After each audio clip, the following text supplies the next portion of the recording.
ఆలోచన చెయ్యండి. ఎందుకంటే ఇక్కడ దుబ్బాక నియోజక ప్రజలందరూ లేరు ఇక్కడ. కానీ ఈ నియోజకవర్గానికి సంబంధించిన హెడ్ క్వార్టర్ ఇది.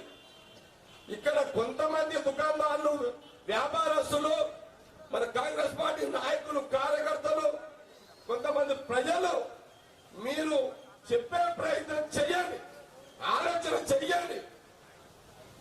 ఇప్పుడు కాంగ్రెస్ ఎంపీకి 50,000 ఇస్తే దుబ్బాక ప్రజలకు వచ్చే నష్టమేం లేదు కదా. ఇప్పుడైతే ఆలోచన చేయండి. ఇప్పుడు ఈ డివైడర్ కూడా ముత్యంరెడ్డి రెడ్డి గారు వేయించారు. డౌట్ ఏమన్నది?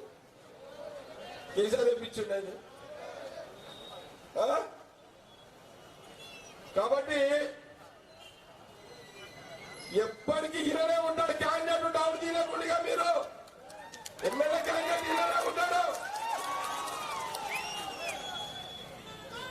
నో చేంజ్ ఏముండదు. ఇక నేను చెప్తున్నా కదా, ఎప్పుడు ఈయననే ఉంటాడు ఎమ్మెల్యే క్యాండిడేట్ గా. ఆయన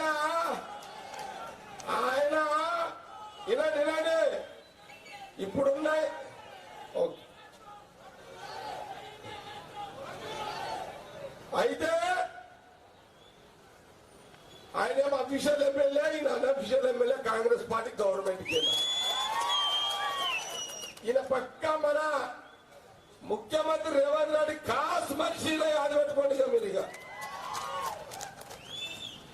ఈ జిల్లాలో దామోదర్ గారు, రాజనరసింహ గారు, కొండ సురేఖ గారు ఫుల్ సపోర్ట్ ఉంటుంది. ఈయనకేమి ఇబ్బంది లేదు. కాకపోతే ఈయనకి 50,000 ఇస్తేనే మీకు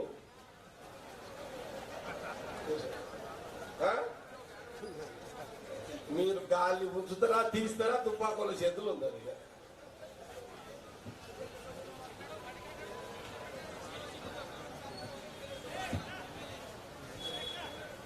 అందుకే నేను ఏమంటున్నా అంటే, ఇక్కడున్న నాయకులు, కార్యకర్తలు, ఆ కొంతమంది వ్యాపారస్తులు, ప్రజలందరూ కూడా